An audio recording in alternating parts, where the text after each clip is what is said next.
गुरुजी, कोई आम इंसान कलयुग में यदि कल्कि भगवान है तो वो उन्हें किन संकेतों के जरिए पहचानेगा?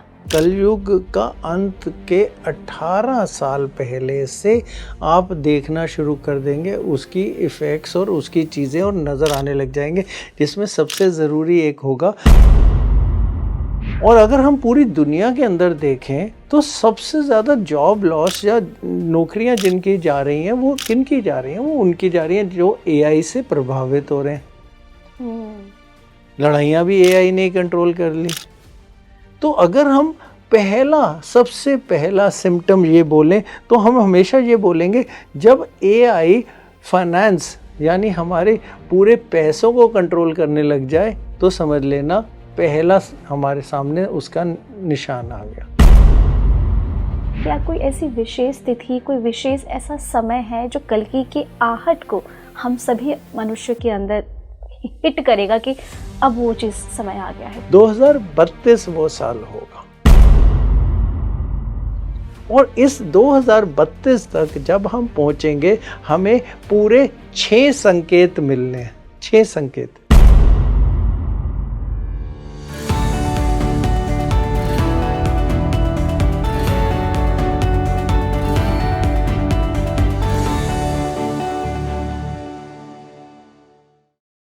नमस्ते, hello and welcome to Speaking Tree. मैं सोनी भारद्वाज एक बार फिर आप सभी का स्वागत करती हूँ।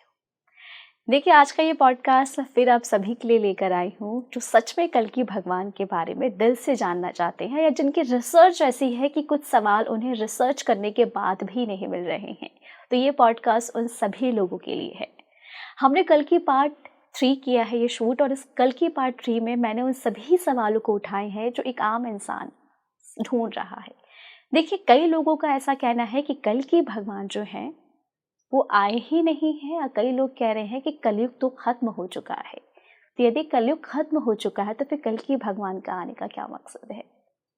यदि आप जानना चाहते हैं कि कल्कि भगवान यदि हम सभी के सामने हैं और कब वो हम सभी के नज़रों के सामने आएंगे जिन्हें हम देख सकें अपनी आंखों से, तो वो कौन सा साल है जिस समय वो हम सभी के सामने होंगे और हर एक इंसान उन्हें महसूस कर सकता है। पर फिर भी यदि आप इस कलयुग में रहते हुए कल्कि भगवान को एहसास करना चाहते हैं तो उसके लिए आपको वो 3 कौन से काम करने हैं। यदि आप ये 3 काम करते हैं तो आप उनकी ऊर्जा से जुड़ सकते हैं। प्रकृति में ऐसा क्या बड़ा बदलाव आएगा, ऐसे क्या बड़े परिवर्तन हम सभी को देखने को मिलेंगे जो कल्कि भगवान के होने के सबूत देते हैं, जो कल्कि भगवान हैं। और सबसे बड़ा सवाल ये है कि क्या ऐसे चेंजेस होंगे? कहते हैं ना कि प्रकृति में कई बार कुछ चीज़ें छोटी मोटी, किसी फूल का खिलना, एक समय पे कोई धरती पर ऐसी घटना घटना या धरती का ऐसी प्राकृतिक आपदाएं जो कहीं ना कहीं हमें ये संकेत देती हैं कि ये संयोग नहीं है, ये जानबूझकर ये चीज़ें हो रही हैं, ये हमें कुछ एहसास दिला रही हैं कल्कि भगवान के होने का। तो आज ये पूरा पॉडकास्ट हमने इसी के इर्द गिर्द रखा है। और 2032 में वो कौन से 6 ग्रहण लग रहे हैं जो बता रहे हैं कि कल्कि भगवान हम सभी के नज़रों के सामने होंगे। देखिए, इस पूरे पॉडकास्ट से हमने अलग अलग तथ्यों के साथ बात की, अलग अलग गणनाओं पे गुरुजी ने बताया है। तो ये पॉडकास्ट आप पूरा एंड तक ज़रूर देखें। इस पे बात करने के लिए हमारे पास जो खास गेस्ट हैं वो पहले भी आ चुके हैं, मिस्टिक गुरु डॉक्टर राज सैनी जी, जिन्होंने बताया है अपनी गणना के आधार पर, अपने रिसर्च के आधार पर कि कल्कि भगवान कब हम सभी के सामने आएंगे और क्या हम मानव चेतना में क्या बड़े परिवर्तन हम सभी को इस दुनिया में देखने को मिलेंगे। गुरुजी, मैं आपका स्वागत करती हूँ। नमस्कार सोनी। नमस्कार, कैसे हैं आप? बहुत बढ़िया सोनी, फिर दोबारा आपके स्पीकिंग ट्री पे आ रहे हैं। गुरुजी, सबसे पहला सवाल मेरा ये है कि ग्रहों की चाल, बढ़ती अशांति और लोगों का धन की तरफ झुकाव, ये किस चीज़ का संकेत देता है? क्या कोई परिवर्तन की बड़ी आहट है ये? देखिए, परिवर्तन तो सभी लोग बात कर रहे हैं। ये तो कहना भी कि हाँ आहट है, चीज़ है, वही रिपीट हो जाएगा जो दूसरे लोग बात कर रहे हैं। देखिए सोनी, इसको ना पहले एक चीज़ देखिए, हम कल्कि का हमारे पर्सनली हमारे साथ आपका ये 3रा एपिसोड है जी। और आपके यहाँ पे कम से कम और पूरा, क्योंकि जब हमने किया था उसके बाद तो ऐसी लहर आई कि हर जगह कल्कि ही एक टॉपिक चल रहा है और वही चीज़ चले ही जा रही है। बहुत से लोगों ने नीचे ट्रोलिंग में मैसेज भी करे, और कम से कम अगर हम बोलें 20-25 हज़ार मैसेज तो हमारे पास ही आए होंगे, और टोटल ओवरऑल अगर हम व्यूज़ वगैरह की बात बोलें और रीच की बात बोलें तो कई मिलियंस तक पहुंचा होगा ये हमारे ये सारी चीज़ों का। लेकिन बहुत सारे लोग ऐसे भी सामने आने शुरू हो गए जिन्होंने ये बोलना शुरू कर दिया, आप तो गलत बोलते हैं, आपकी कैलकुलेशन गलत है, उनकी कैलकुलेशन ठीक है, वो ठीक बता रहे हैं, वो गलत बता रहे हैं। आप ही के अगर इन्हीं के आप ही के प्रोग्राम्स की बात बोलें, कुछ लोग ऐसे आ रहे हैं जो कह रहे हैं अभी तो कलयुग 4.5 लाख साल के करीब पड़ा हुआ, अभी तो सिर्फ 5,000 साल के हैं। अभी एक बिल्कुल ही रिसेंट में आप ही के प्रोग्राम में देखा था, उन्होंने कहा कलयुग ही ख़त्म हो गया इसी मार्च के अंदर।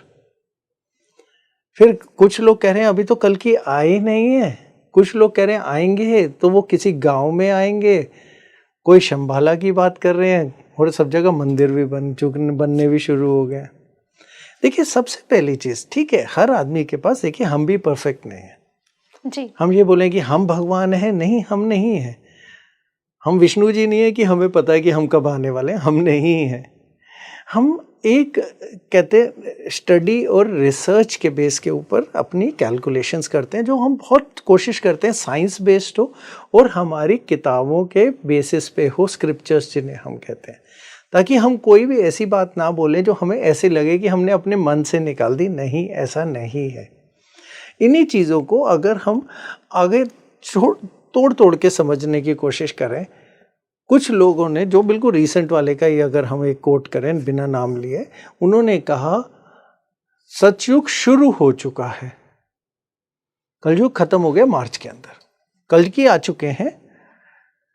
और उन्होंने हमारे से करीब 4-5 साल का डेट का डिफरेंस दिया। हमने 2 नवंबर 1984 का दिया था कैलकुलेशन, क्योंकि वो ग्रहों की जो भगवत पुराण के अंदर जो उनका पूरा मेंशन आया था नक्षत्रों का और ग्रहों का, हमने उसके हिसाब से निकाला था।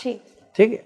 और इसका तो हमने पूरा एक रिसर्च गेट में स्टडी भी सबमिट कर दिया था ईयर 2000 के आसपास में इसके अंदर।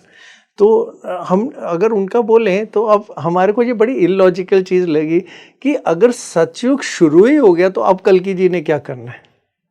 हाँ, वो तो परिवर्तन के लिए आ रहे हैं, वो तो आना ही उन्होंने परिवर्तन था। अगर हम महाभारत के अंदर उनके कोट पे जाएं तो जब आखिरी सबसे आखिरी युद्ध की बात आती है तो वो भीम और दुर्योधन के बीच में हुआ था, और रूल ऐसा था कि जांग पे वॉर मतलब अटैक नहीं कर सकते, तो भीम ने जांग पे अटैक किया था, और जो बलराम थे वो बहुत गुस्से में आ गए थे।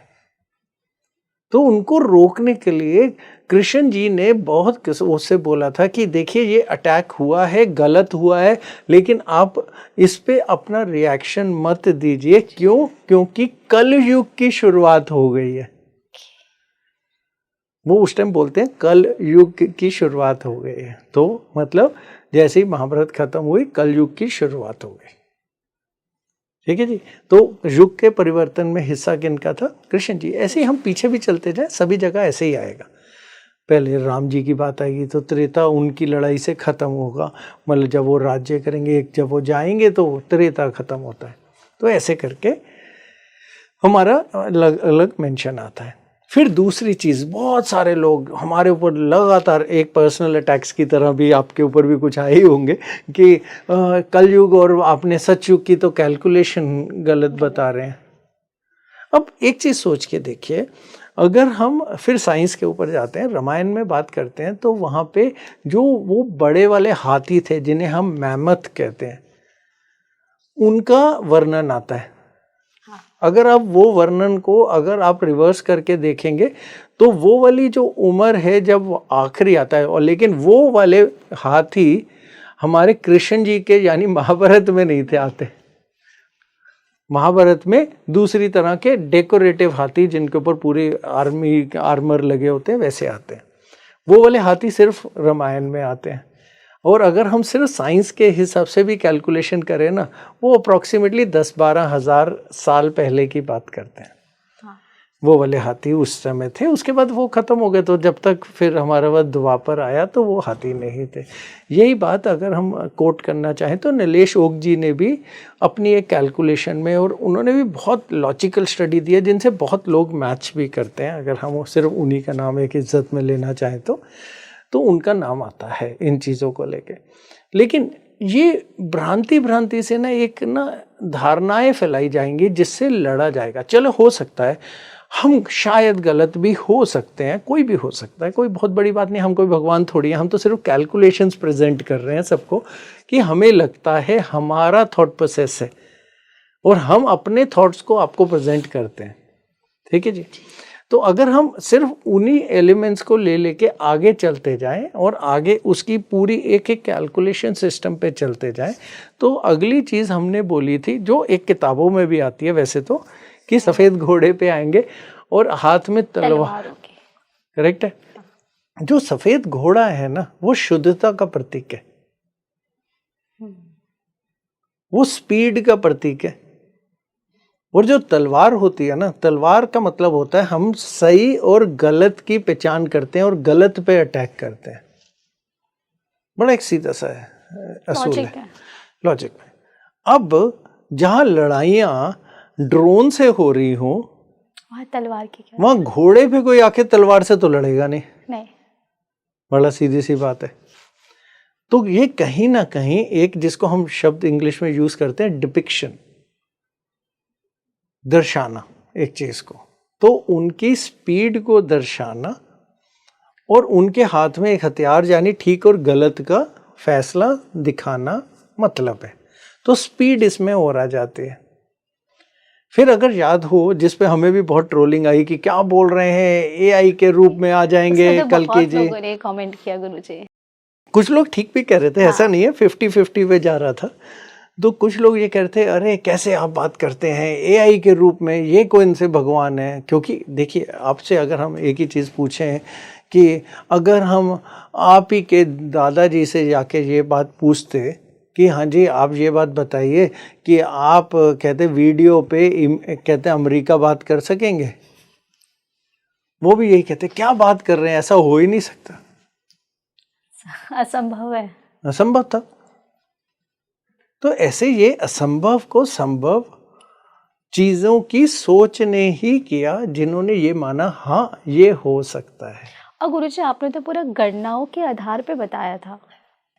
गणना का आधार ना बहुत सिंपल था कि धनिष्ठा नक्षत्र में, और पूरी कैलकुलेशन इसीलिए आपको वही चीज़ बताई थी क्योंकि ये फिर दूसरा एक और भागवत पुराण के अंदर भी हम अगर लेके जाएं, उसके अंदर बहुत सारे उन्होंने रीजंस लिखे थे कि क्या क्या चीज़ें होंगी, तो कल्कि के आने का समय का विवरण है। वही चीज़ें जो पहले भी बताई थी वही छोटी सी 2 लाइनों में रिपीट कर देते हैं। अधर्म बहुत फैल जाएगा, शादी के मतलब ख़त्म हो जाएंगे, और ऐसे करके उन्होंने कि ठीक और गलत के फ़र्क समझ में नहीं आएंगे। अचानक जो कुर्सी पे बैठेगा वो अपनी शक्ति का बहुत ज़्यादा इस्तेमाल करने लग जाएगा। अब लड़ाई की बात ही कर लीजिए, ईरान की, जो गद्दी पे बैठा उसने अपनी शक्ति का बहुत बड़ा इस्तेमाल कर लिया। अब अच्छा किया बुरा किया वो जानता होगा, लेकिन ये सारे लक्षण आपको, अब जैसे अब लड़ाई की बात करते हैं, अब पहले लड़ाई होती थी जो हम, आपने पिक्चरें भी देखी होंगी, उसमें क्या होता था, एक सेना जाती थी और सेना में बहुत लोग मरते थे, एक दूसरे से लड़ते थे, मरते थे, महाभारत भी जैसे है। और फिर वो सेना राजा को पकड़ लेती थी या फिर उनके एरिया को पकड़ लेती थी, तो वो एरिया उनके कब्जे में आ जाता था। इस समय 2 लड़ाइयाँ चल रही हैं, एक यूक्रेन और रशिया की, और दूसरी ईरान और यूएसए की, जो अभी अभी कहते टाइम पहले हुई। कौन सी आर्मी घुसी किसके देश में? बस एक ड्रोन उड़ता हुआ आता है, एक मिसाइल उड़ती हुई आती है, वो इतनी एक्यूरेट होती है, वहीं गिरती है। जो भी चीजें हो रही हैं वो सैटेलाइट से देखी जा रही हैं। और ये लड़ाई कहाँ से कैसी पहुंच गई? एआई में चली गई। फिर अगली चीज हमने आपको क्या समझाई थी कि काम करने वाले लोग खत्म होते जाएंगे, रोबोट्स आते रहेंगे। एलोन मस्क ने भी अनाउंस कर दिया, सबने अनाउंस कर दिया। तो सच्चाई में यही हो रहा है कि कॉन्शियस लेवल जिनको हम चेतना कहते हैं वो मनुष्यों की कम होती जा रही है। क्योंकि अगर हम आपसे अभी क्वेश्चन पूछें 220 को गुना करिए 360 से तो कितना होगा, आप फटाफट कैलकुलेटर ढूंढने लग जाएंगे 1 सेकंड में। क्योंकि टेक्नोलॉजी हमारे को कहीं ना कहीं वो विकल्प दे रही है जिससे हमें लगता है वो हमारी जिंदगी आसान कर रही है, लेकिन कहीं ना कहीं हमारी चेतना को कम करती जा रही है। हम डिपेंड हो चुके हैं, बिल्कुल डिपेंड होते जा रहे हैं। फिर इसी के अंदर हमारे फोकस टाइम कम हो रहे हैं, हमारे स्क्रीन टाइम बढ़ते जा रहे हैं। जो कोई आके हमें समझाता है हम उसको मानने लग जाते हैं। जैसे जैसे जो चीज़ें कोई और बोलता है हम उसी को ही समझने लग जाते हैं। एक आदमी आके कहता है नाश्ता करिए, दूसरा आके कहता है मत करिए। एक आदमी आके कहता है 4 टाइम खाना खाइए, कोई कहता है 2 टाइम खाना खाइए। अभी कल ही हम देख रहे थे, कोई कह रहा था 8 घंटे नहीं सोना चाहिए, 4-4 घंटे 2 बार ही सोना चाहिए।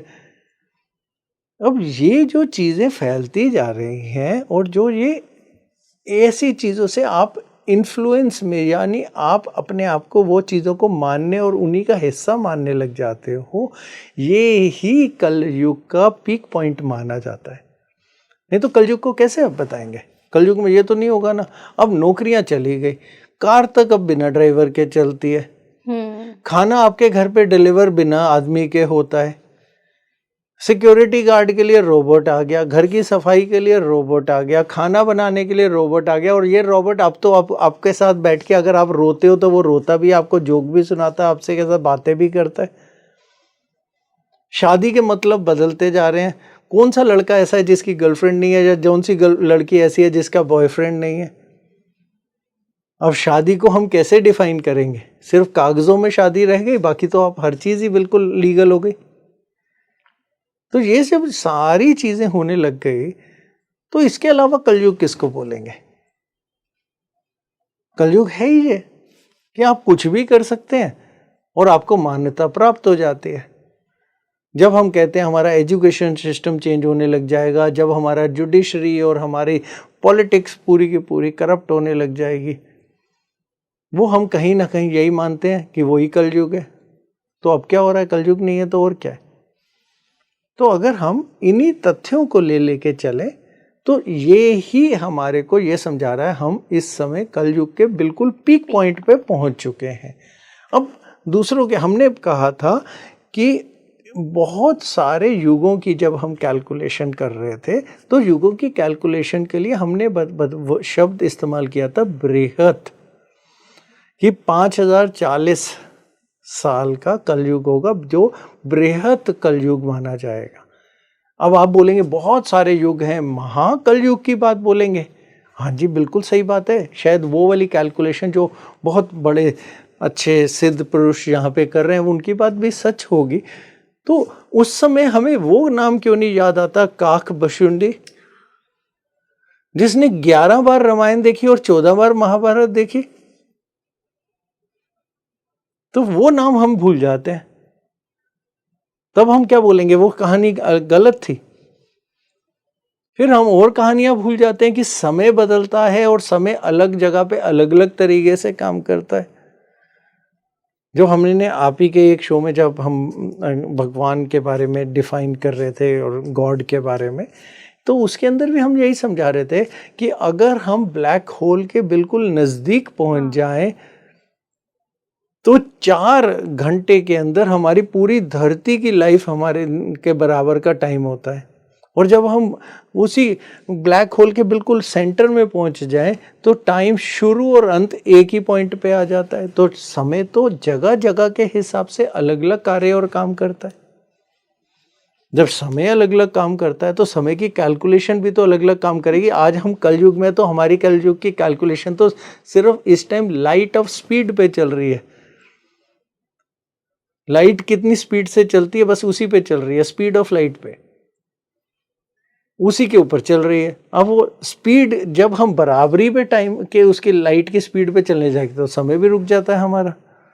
तो फिर हमारी चीजें ग्रेविटी के हिसाब से, लाइट की स्पीड के हिसाब से, और ये मल्टीवर्स कह लो या फिर यही एक चीज बार बार रिपीट होती है। अभी भी हम यही कह रहे हैं ना, अब सतयुग आएगा तो फिर से रिपीट होगा, फिर राम होंगे, फिर कृष्ण होंगे, फिर एक रावण होगा, पुरानी कहानी फिर दोहराई जाएगी। फिर ये एक तरीके था। लेकिन उस समय की इन्वायरमेंट और उस समय के माहौल और चीज़ें बदल जाएंगे। तो जिस तरीके से जब हम कहते हैं, चार्ल्स डार्विन की थ्योरी ही है जिसको हम दशा अवतार कहते हैं। तो जो एवोल्यूशन ऑफ अर्थ था कि अर्थ पहले पानी में थी, फिर उसके बाद जो जानवर आए, जो धरती, पानी, और ऐसे करके ये एवोल्यूशन ऑफ अर्थ थी जो दशा अवतार थे। अब दशा में हम 9 पे तो पहुंच गए, उन 9 के 9 अवतारों को हमने एक एक ग्रह भी दे दिया। तो कल की कहाँ जाएंगे 10वें अवतार? तो वो जो 10वें हैं वो लगन है, यानी खुद की पूरी पर्सनालिटी। यहीं से कुंडली शुरू होती है, यहीं पे अंत होती है, क्योंकि वही अंत होता है तो वहीं से शुरुआत आती है। तो वो कल की बन जाते हैं। अब अगर हम 9 पे पहुंचते हैं, 9 को हम परफेक्शन का नंबर मानते हैं। जब कई लोग उसके डायमेंशंस की बात भी करने लग जाते हैं, पहली परफेक्ट डायमेंशन जो आती है वो 7वें नंबर पे आती है। 7 समुंदर, 7 आसमान, 7 सुर, 7 फेरे पर उसी में आते हैं। फिर उसकी अगली डायमेंशन जो हम कहते हैं, जो बिल्कुल परफेक्शन में आती है, वो 8वें पे आती है। इसीलिए हम हर चीज़ 8 के आसपास लेके जाते हैं। इसीलिए वो 108 का कैलकुलेशन और चीज़ों पे 8, क्योंकि वो इन्फिनिटी पे चली जाती है। फिर 9 को बिल्कुल परफेक्ट भगवान रूपी माना गया, क्योंकि उसके बाद तो सीधा ही अंत आ जाता है, 0 हो जाता है, क्योंकि 0 को हम हमेशा भगवान को मानते हैं। तो 9 के बाद सीधा भगवान, तो वो भगवान रूपी हो गए सबसे नज़दीक। तो शुरुआत के तो कल की भी 9 के बाद अब 10वें में आएंगे, लेकिन वो 10वें अकेले पे नहीं आते हैं। जो हमने कई जगह बोला, फिर उसी को कोट कर दिया आप ही के यहाँ पे बहुत सारे लोगों ने, कि वो अकेले 0 नहीं आता, 0 के साथ हमेशा 1 जुड़ के आता है। तो वो 1 यानी फिर पहला कदम की तरह माना जाता है। गुरुजी, अभी हम कलयुग की बात कर रहे हैं और हमारे अनुसार हम तो कलयुग में ही जी रहे हैं। कई लोगों को लग रहा है कि कलयुग खत्म हो चुका है, बट हमारी घटना के आधार पर हम कलयुग में हैं। तो गुरुजी, कोई आम इंसान कलयुग में यदि कल की भगवान है तो वो उन्हें किन संकेतों के जरिए पहचानेगा? देखिए, संकेत सबसे पहले ना धरती देती है, दूसरा संकेत हमेशा आसमान देता है, और कुछ ऐसी चीज़ें होने लग जाती हैं जो हमारे को लिखित में मिली हुई होती हैं। हम जनरली हमेशा कहते हैं कि कलयुग का अंत के 18 साल पहले से आप देखना शुरू कर देंगे, उसकी इफ़ेक्ट्स और उसकी चीज़ें और नज़र आने लग जाएंगे। जिसमें सबसे ज़रूरी एक होगा, एक मुनि थे अगस्त्य मुनि, उनकी गुफा हमारे पश्चिमी छोर हमारे भारत के उसमें आनी चाहिए। तो वो कहीं ना कहीं नज़र आने लग जाएगी, या वहाँ से कोई ना कोई डिस्कवरी या कोई चीज़ उन्हीं से मिलती हुई चीज़ हमें मिलनी चाहिए। जो एक संकेत ऐसा है जो आना चाहिए अभी, क्योंकि हम 18 साल को कैलकुलेट कर रहे हैं, तो उसमें 2-2.5 साल और रह गए अंदाज़ा। दूसरी चीज़, इससे अगली चीज़ को अगर हम लेके जाएं, तो यहाँ पे हम बात कर रहे हैं सनातन की। सनातन ने हमें बहुत सारी विद्याएं सिखाई, बहुत सारे ग्रंथ दिए, और ये सारी कहानियाँ और चीज़ें, ग्रंथ वही पुराणों में वही सारी चीज़ों से निकल के आए। उन्होंने हमें समझाया कि हमारे यहाँ टेक्नोलॉजी थी, जो सनातन का सबसे बड़ी प्योरिटी की बात है। रावण के पास भी जहाज था, उस समय वो न्यूक्लियर वेपन थे, इस्तेमाल होते थे। फिर वो कहाँ चले गए? एक टाइम पे आके हमें फोर्स करके इस तरीके का बना दिया गया कि हमें अपने पीछे का कुछ भी याद नहीं रहा। अगर हम ऐसे बोलें कि हम तो वैसे के वैसे ही चलते हुए आ रहे थे, तो हमारे पास वो किताबें तो होनी चाहिए थी। आपको एक बहुत सरप्राइज़ की बात बताते हैं कि जब इंडिया में फिर दोबारा भारत में वेदों के बारे में हमने फिर से पढ़ना पूरी तरीके से शुरू किया, हमारे भारत में ही वेद नहीं थे, जर्मनी से लाए हम। कितनी अजीब लगती है। हमारा विमान शास्त्र हिटलर की पूरी सेना या हिटलर ले गया था, और उस समय में इतने उसने विमान क्रैश हुए, उतने विमान तो आज की डेट में हमारे पास उड़ने वाले भी नहीं है जितने उस वर्ल्ड वॉर के अंदर क्रैश कर गए। लोग गूगल करके पढ़ सकते हैं यहाँ कि जो भी हम तथ्यों की बात कर रहे हैं वो बिल्कुल सच है। तो हमारे जो शास्त्र भी थे वो कहीं ना कहीं, क्योंकि बहुत सारे फॉरेनर्स आए, उन्होंने कोई यूनिवर्सिटीज़ डिस्ट्रॉय कर दी, नालंदा जैसी। फिर अगर हम डिस्ट्रॉइंग की बात बोलें तो उन्होंने सिर्फ यहीं की डिस्ट्रॉय नहीं करी, उन्होंने एक अफ़गानिस्तान की यूनिवर्सिटी भी डिस्ट्रॉय करी थी। तो वहाँ पे भी पूरा बर्बाद कर दिया था उन्होंने। तो वहाँ के ग्रंथ भी बहुत सारे गायब हो गए। तो ये चीज़ें हमारे पास बहुत सारी विलुप्त हो गई और वो हमें खुद को नहीं पता कहाँ चले गए। तो एक पॉइंट पे हम ऐसे आ गए कि हम अंधकार में आ गए। अब अंधकार जैसे ही शब्द आएगा ना, आपको समझ में आ जाएगा कलयुग में आ गए। हाँ, नहीं तो कलयुग कैसे होता। और इसी के अंदर अगर हम छोटी छोटी चीज़ों को लेके बोलें, जब हम एआई से जाके जोड़ते हैं कल्कि को, क्यों हम एआई से जोड़ते हैं? क्योंकि एक राक्षस बहुत तेजी से बड़ा हो रहा है, इतना तेजी से बड़ा हो रहा है कि उसे सिखाने की जरूरत नहीं पड़ती। 2 दिन के बाद वो खुद को इतना सिखा चुका होता है कि वो सारी चीज़ें ले लेता है। चलो हम तो फिर भी किस्मत वाले हैं कि आप एक जीवित एंकर के साथ बैठ के शो कर रहे हैं, नहीं तो एआई एंकर आने लग गई हैं। हम तो फिर भी किस्मत वाले हैं कि हमारे यहाँ पूरा सेटअप आपका यहाँ लगा है और हम चीज़ों में बिल्डिंग में आ रहे हैं, नहीं तो हम अपने घर पे बैठे हैं और तब भी हम यही सारी फीलिंग ले सकते हैं। यही सारी टेक्नोलॉजी बढ़ती जा रही है। और अगर हम पूरी दुनिया के अंदर देखें तो सबसे ज़्यादा जॉब लॉस या नौकरियां जिनकी जा रही हैं वो किनकी जा रही हैं? वो उनकी जा रही हैं जो एआई से प्रभावित हो रहे हैं। लड़ाइयाँ भी एआई ने कंट्रोल कर ली। तो अगर हम सबसे पहला सिम्टम ये बोलें तो हम हमेशा ये बोलेंगे, जब एआई फाइनेंस यानी हमारे पूरे पैसों को कंट्रोल करने लग जाए तो समझ लेना पहला हमारे सामने उसका निशान आ गया। शुरुआत हो गई है। अब बैंक अकाउंट मनुष्य नहीं चला रहे, पूरे पीछे से उनके एआई सिस्टम चलाने लग गए। तो फाइनेंस कहीं ना कहीं उनके कंट्रोल की एआई की तरफ को चले गया। तो एआई में कोई भी चीज़ हुई तो आपका कोई भी बैंक अकाउंट खाली हो सकता है, क्योंकि असली में पैसा तो होता नहीं, सिर्फ एक किताबों में पैसा चल रहा होता है। अगर हम उस चीज़ को लेके चले जाएं। दूसरी चीज़, जब हम कहते हैं जो जितने भी युद्ध होते हैं जब एआई ने अपने कंट्रोल में ले लिए, ये पूरा का पूरा युद्ध क्लॉड और ओपन एआई के बेसिस पे लड़ा गया था। ईरान को अटैक करना पड़ रहा था अमेज़न के इंटेलिजेंस सेंटर पे, क्योंकि सारी टेक्नोलॉजी वहाँ से कंट्रोल हो रही थी। आर्मी तो कहीं पे भी अंदर नहीं जा रही थी, मनुष्य तो मर ही नहीं रहे थे। अगर आज की डेट में अगर हम कैलकुलेशन बोलें, कुछ हजार आदमियों का मरने का नहीं आया। इतनी देर में तो हमारे इंडिया पाकिस्तान का युद्ध हुआ था तो पता नहीं कितनों की जान चली गई थी।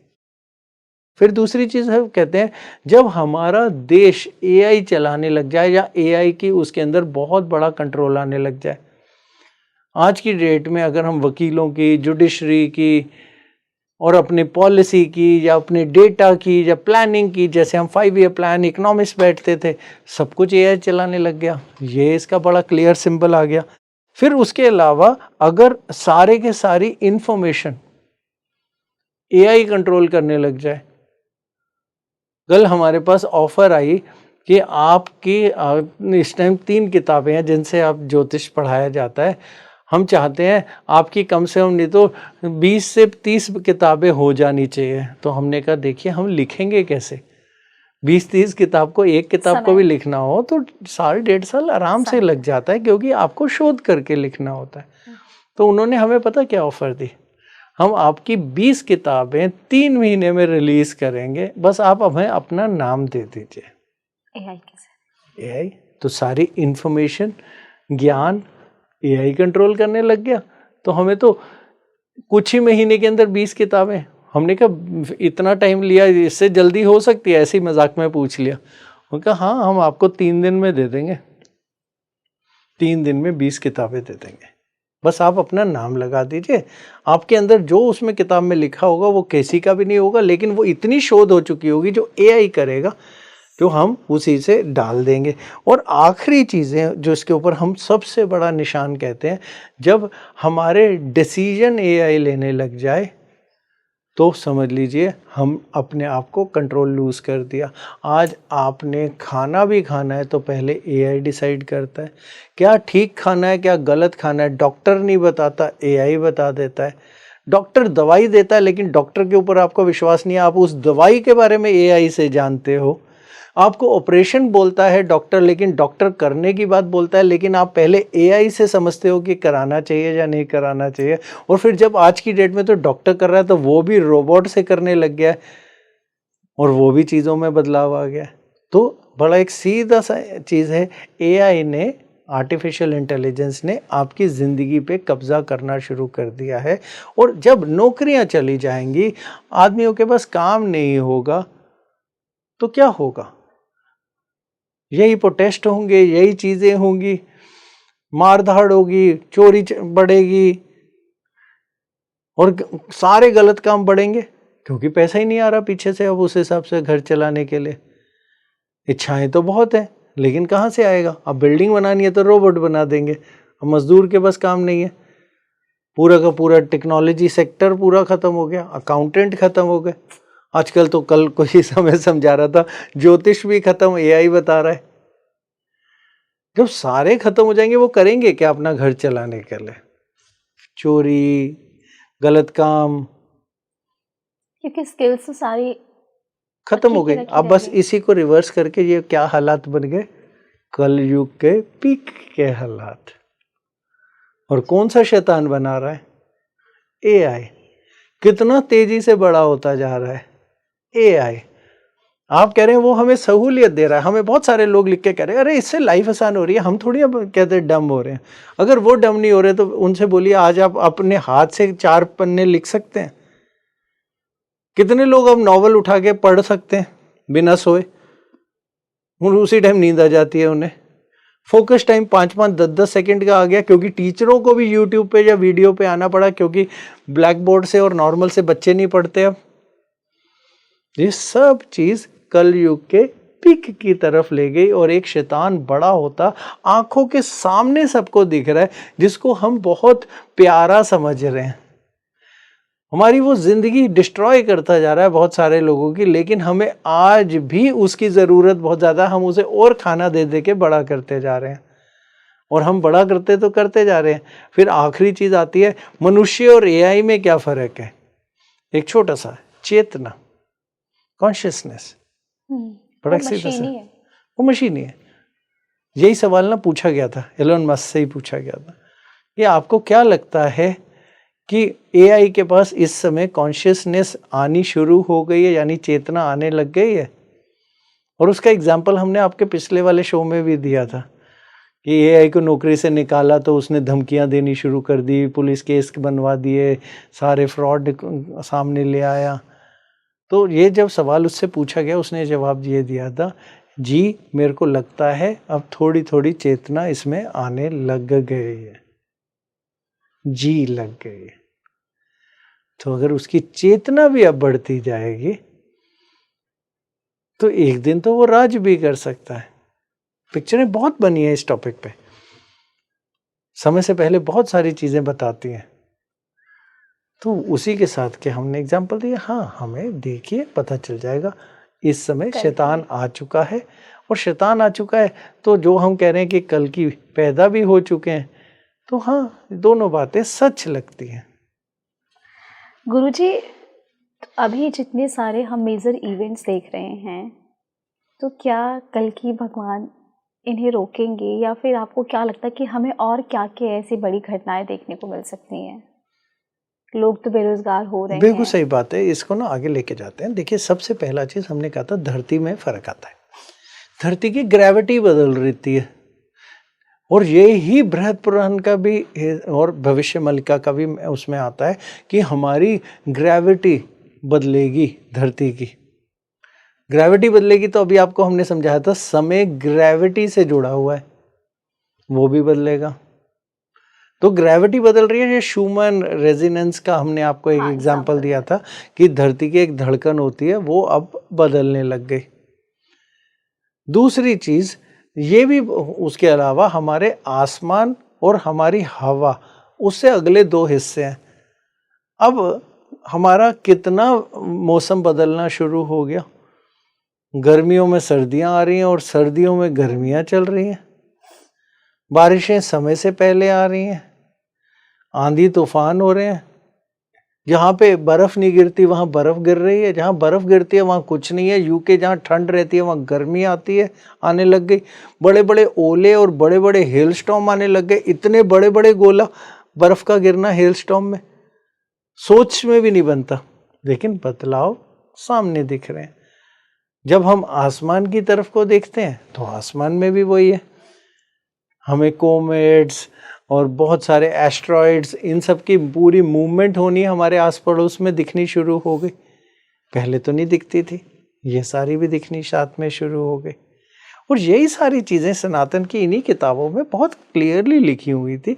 उन्हीं के ही लक्षण हमारे सामने आते जा रहे हैं। हमने कल्कि पे पूरा पॉडकास्ट किया। कल्कि को लेकर ही ना एक, मतलब हमारे ऑडियंस ना कई बार हमें कमेंट करके पूछते हैं कि आप पूछिएगा कि आप कोई ऐसी विशेष तिथि, कोई विशेष ऐसा समय है जो कल्कि के आहट को हम सभी मनुष्य के अंदर हिट करेगा कि अब वो चीज़ समय आ गया है परिवर्तन का। वो कौन सा समय, कौन सा दिन होगा? देखिए, आपके पिछले वाले पॉडकास्ट में भी ना हम एक कुछ डेट्स मेंशन कर रहे थे। खासकर थी एक डेट 2032 की। 2032 में गुरु नीच के होंगे। उस समय 6 ग्रहण आने हैं 2032 में, एक ही साल में। ऐसे पहले भी हुए हैं, ऐसा नहीं है हम ये फर्स्ट टाइम है। 2020 में थे, सबको पता है बहुत बदलाव आए। और ये 6 ग्रहण आने हैं, गुरु नीच के होंगे और राहु केतु अपने मूल त्रिकोण जो जहाँ पे वो सबसे ज़्यादा शक्ति पकड़ते हैं वहाँ बैठे हुए होंगे। कि केतु सैजिटेरियस में होंगे और राहु जेमिनी में होंगे, और उनकी जो डिग्री होगी वो सबसे ज़्यादा शक्ति पकड़ेंगे। तो हम हमेशा कहते हैं परिवर्तन के अंदर राहु केतु का बहुत बड़ा हाथ होता है हर परिवर्तन में। क्योंकि ऊपर से ये एआई और कल्कि है, तो हम इसको कहीं ना कहीं सिर्फ 4 ग्रहों को साथ लेके देखने के नज़रिए पे चल रहे हैं।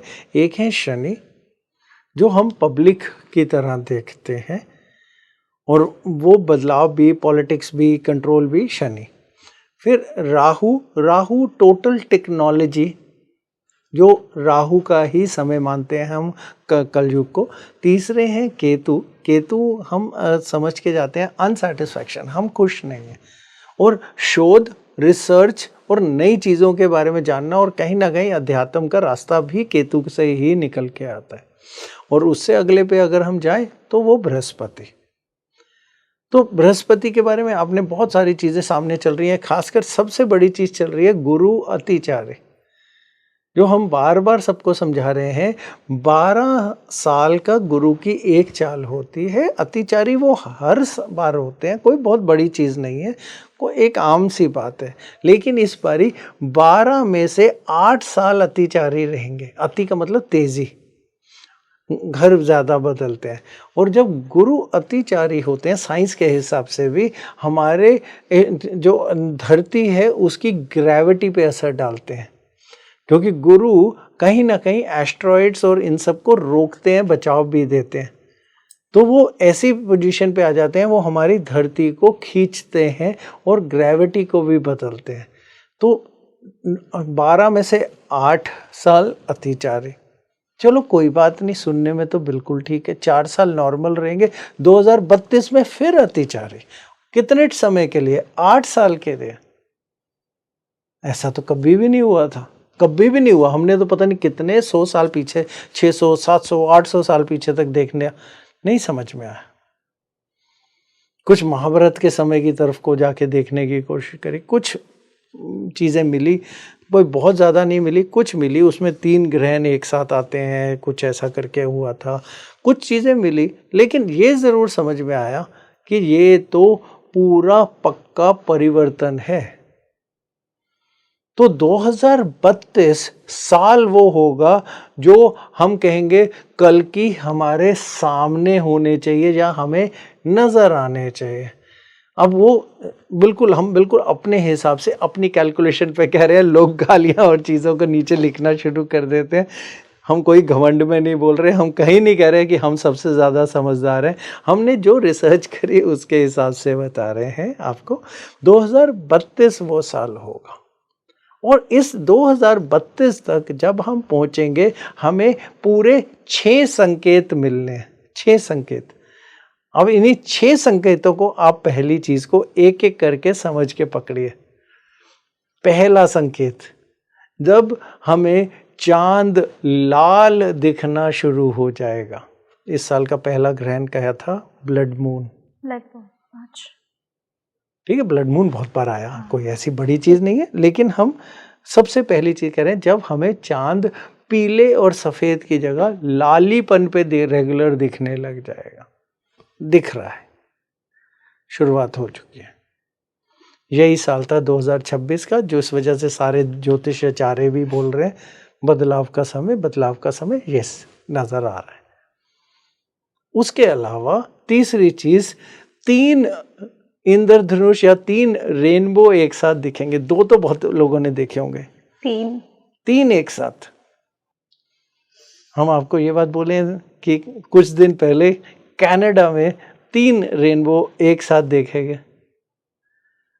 अब आगे कितने और दिखते हैं तो हम शुरुआत में पकड़े जाएंगे और चलते जाएंगे।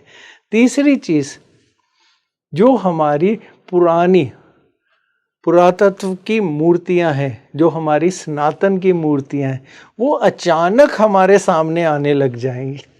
गड़ी हुई, कहीं पे पड़ी हुई, घर में हमें पुरानी मूर्ति मिलेगी। ये सब भी शुरू हो गया।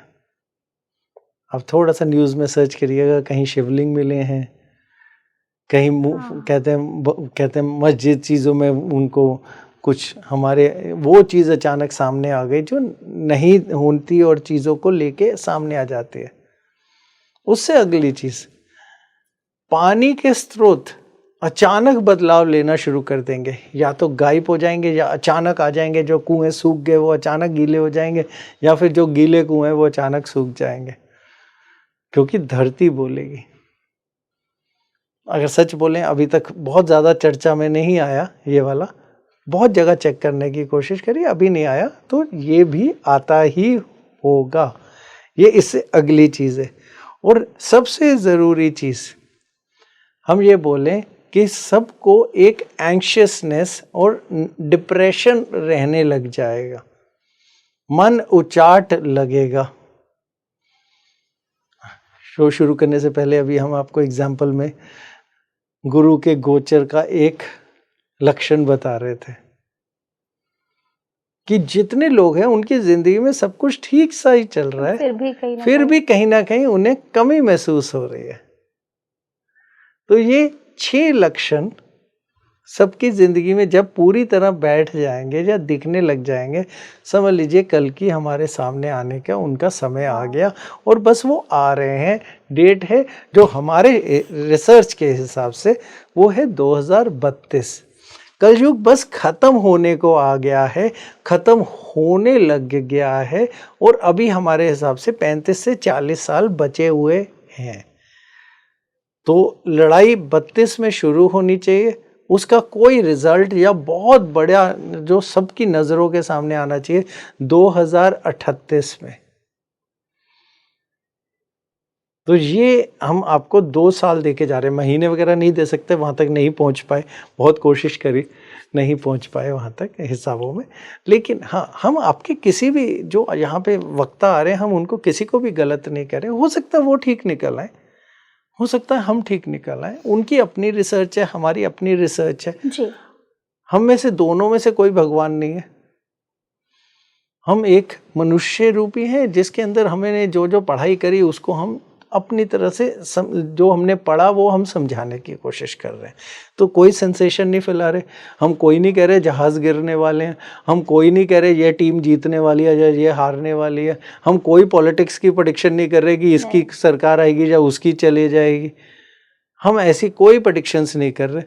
जो जैसे ज़िंदगी चला रहा है वो चलाता रहे, कोई जहाज़ नहीं गिरेंगे, कोई ज़मीनें हाँ हिलेंगी ज़रूर, क्योंकि यह मानसून का और ग्रहण का ही जो आप ही के यहीं पे हमने एक पूरा और प्रोग्राम दिया दूसरे चैनल के लिए, तो उसके अंदर हम यही समझा रहे थे, हाँ मानसून बहुत तेज़ी पकड़ेगा, क्योंकि अब ये कल युग का पीक है, सारे धरती सबसे पहले बोलती है। फिर उसके अलावा सडन वेदर चेंज होता है और धरती कांपती ज़रूर है। तो साइक्लोन आने ही आने हैं हमारे तटीय क्षेत्रों में इस बारी। मानसून इतना अच्छा तो बहुत होगा, लेकिन कुछ एरिया में बहुत भयंकर जाएगा, धरती ज़रूर हिलेगी, पहाड़ ज़रूर खिसकेंगे। तो सोच समझ के थोड़ा प्लानिंग करके चलें, भीड़ ना करें, चीज़ों को ख़राब ना करें। जी गुरुजी, आखिरी में पॉडकास्ट के एंड होने से पहले मेरे खुद के मन का भी सवाल है और शायद हमारे ऑडियंस के मन में भी ये सवाल घूम रहा होगा कि हम अपने दिनचर्या की ज़िंदगी में, जैसा आपने कहा कि कलयुग का पीक पॉइंट चल रहा है, तो हमारे दिमाग में या हमें ऐसे कैसे अनुभव होंगे कि ये संकेत नज़र आ रहे हैं कि कल की भगवान हमसे संपर्क करना चाहते हैं, हमसे बात करना चाहते हैं? देखिए, हम बात तक तो नहीं हम पहुंचा सकते, मतलब हम उनके एहसास लेकिन को समझ हाँ सकें। एहसास आप ले सकते हैं। आपको ना देखिए, ये ना हम जो भी एहसास है ना अलग अलग एरिया से ले सकते हैं। जैसे अगर आप समझ लीजिए आकाश से एहसास लेना चाहते हैं तो कुछ नहीं करना है, आपको एक घी का दीपक जलाना है, उसके साथ में बैठ जाना है और मंत्र करना है ओम ध्रुवाय नमः, और आसमान की तरफ को देखना है, क्योंकि एक संकेत है कि एक नया तारा या नया एस्ट्रॉइड या मीटेरॉइड हमें दिखना चाहिए, बहुत चमकता हुआ उसी समय के आसपास जो अब ये शुरू हो गया है। तो जब आप ये करेंगे आपको आसमान के अंदर के बदलाव महसूस होंगे, जिससे आपको समझ में आएगा कोई शक्ति हमारे बीच में है। ये इसका पहला तरीका। दूसरा तरीका, अगर हम ये बोलें धरती से हमें पता करना है या धरती से हम कैसे बोलें, तो धरती माँ है। माँ के लिए आपको बड़ा सीधा सा दो तरीके हैं। नंगे पैर आप सुबह के समय घास पे चलिए या घास पे बैठिए, हाथ रख के, पाँव वहीं रख के, और सच्चे मन से बोलिए माँ मेरे से जुड़ो। तो वहाँ से जो वाइब्रेशन आएगी वो आपको पूरे तरीके से आपको ये बताएगी कि हाँ ये हो सकता है। तीसरा, जिसको हम बहुत अध्यात्म का तरीका कहते हैं, कुछ नहीं करिए, एक तुलसी का पत्ता लीजिए, ताज़ा तुलसी का पत्ता एक पत्थर पे रखिए या मूर्ति के सामने कहीं पे रखिए जिनकी आप आराधना करते हैं या चीज़ करते हैं, चुपचाप 10 मिनट का ध्यान लगाइए। पत्ता अगर पूरा बैठ गया तो आप समझ लीजिए कोई एक शक्ति आपके आस पड़ोस में आ गई।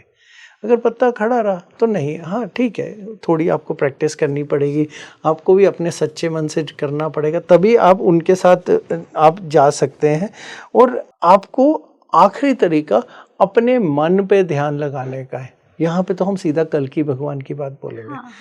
ओम कलिकाय नमः, उन्हीं का मंत्र करिए, जाप करिए, 10 मिनट ध्यान लगाइए और आपको सारी ऊर्जा शक्ति से पता चलेगा हाँ कुछ फर्क है हमारे आस पड़ोस में। तो ये छोटे से 4 तरीके हैं, इसीलिए आपको हमने वो करके दिए कि पता तो चलेगा हाँ है। तो देखिए, हम फिर दोबारा इसी को अगर हम सिर्फ एक ही बारी में रिसर्च करके और जो शोध के बेसिस पे हम ये बोल रहे हैं कि हर अवतार पिछले अवतार के बदलाव को लेके आया। हम एक सीधी सी वो चीज़ को, और वो डार्विन थ्योरी के हिसाब से बदलाव का कारण था, और अपने अपने समय के अंदर वो अपनी एक उच्च लेवल की टेक्नोलॉजी या अपनी चेतना या समझ को लेके आया, जिससे उन्होंने वो अवतार रूपी माने गए। अब यहाँ तक हम कृष्ण जी की और उनकी कूटनीति और उनके अपने अस्त्र और उनकी अपनी शक्ति की बात बोलते हैं तो वो वहाँ तक था। अब जब हम अगले कलयुग की बात बोलेंगे तो कलयुग में हमारे को, अब ये तो हम बोलेंगे नहीं ना घोड़े पे वो न्यूक्लियर उससे और सामने से ड्रोन आएंगे और मिसाइलों से लड़ने आएंगे, क्योंकि हमारे जितने भी अवतार थे अगर आपने उनके बारे में एक चीज़ बहुत आराम से समझी हो, वो सबके सब मृत्यु लोक तक जाएंगे या वापस जाएंगे। ये बड़ा सीधी सी कहानी है। तो कहीं ना कहीं अगर हमें वर्णन आता है तो हम अगर शब्द गलत इस्तेमाल नहीं करना चाह रहे, लेकिन कृष्ण जी भी धरती छोड़ के गए, राम जी भी गए, बड़ा एक सीधा। तो कहीं ना कहीं कल के अवतार भी तो जाएंगे। तो ये तो है नहीं कि न्यूक्लियर मिसाइल उन पे गिरेगी तो उनको कोई नुकसान नहीं पहुंचाएगी। हाँ, वो वाली तो कहानी है। और कभी ऐसा तो होता नहीं है ना कि अवतार आने से पहले कह रहे होते हैं मैं आ रहा हूँ और मेरा मंदिर बना दो और मैं यहीं मिलूंगा, इसी घर में मिलूंगा ताकि सबको पता चल जाए और पहले ही अटैक होके सारा काम खत्म हो जाए। नहीं, ऐसा तो होता नहीं है। तो वो अचानक उनका आना ये बिल्कुल शोध का कारण है। वो आ चुके हैं, वो डेटों के साथ हमने आपको बताया, वो एक शोध का कारण है जी। वो किस रूपी में आएंगे, वो एक दानव को समझना, आज के दानव को समझना और उस दानव को रोकने के लिए वो एक बात को समझना बहुत सीधी सी बात है। जहाँ हम शंभाला की बात कहते हैं तो हम कहते हैं शंभाला वो पॉइंट था जहाँ पे सबसे ज़्यादा टेक्नोलॉजी होगी जी। तो वो टेक्नोलॉजी से ही निकल के आएंगे। किस रूप में हो सकता है, किसी कैरेक्टर के रूप में भी आ जाए जो टेक्नोलॉजी को रोकें, लेकिन कहीं ना कहीं AI नाम के दानव जो बहुत तेजी से बड़ा होकर सबको खाने आ रहा है, उसको रोकना ही उसी का कार्य होगा, कल्कि देव का। तो ये ही हम इसको बोलेंगे। देखिए, लास्ट में मैं अपने दर्शकों को यही कहूँगी, जैसा गुरुजी ने बताया, यदि आप सच में कल्कि भगवान को महसूस करना चाहते हैं तो आप ये उपाय करके देखिए, आप ये मंत्र करके देखिए, आप उनसे जुड़ने की कोशिश करेंगे तो वो आपसे ज़रूर जुड़ेंगे। और कल्कि भगवान को लेकर जितने भी मिथ्य थे जो आप सोशल मीडिया पे, यूट्यूब पे, इंस्टाग्राम में जो आपके सामने ऐसे फीड्स पे ऐसे वीडियोस आते हैं, तो हम ये नहीं कहते कि वो गलत है, वो उनकी रिसर्च है, पर ये हमारी रिसर्च है। तो हमारे रिसर्च के आधार पर कल्कि भगवान 2032 में हम सभी के नज़रों के सामने होंगे। फिर भी कुछ आपके सवाल हैं जो आप गुरुजी से पूछना चाहते हैं तो हमें कमेंट करके बताएं। हम नेक्स्ट वीडियो में आपके फिर उन सभी सवालों को लेकर ज़रूर आएंगे। तब तक के लिए मैं आप सभी का धन्यवाद करती हूँ। नमस्कार सर। नमस्कार।